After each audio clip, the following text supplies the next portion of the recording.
اللهم صل على محمد وعلى آل محمد وبارک وسلم ثم صل علی سیدنا معاذ بن زہرہ رضی اللہ تعالی عنہ بیان کرتے ہیں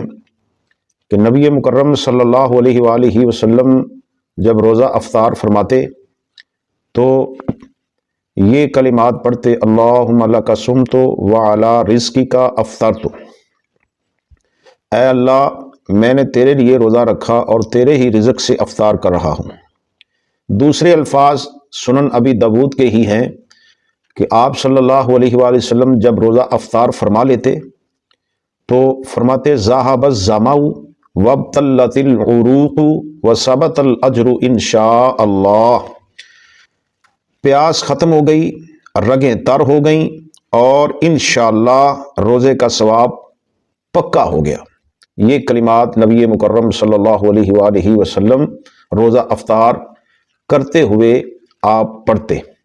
تو حضرات کچھ الفاظ لوگوں نے اس میں اضافہ کیا ہے۔ پہلی دعا کے اندر وَبِکَ آمَنْتُ وَعَلَيْکَ تَوَکَّلْتُ، جو الفاظ غیر مسنون ہیں، نبی مکرم سے ثابت نہیں ہے، اللہ تعالی ہمیں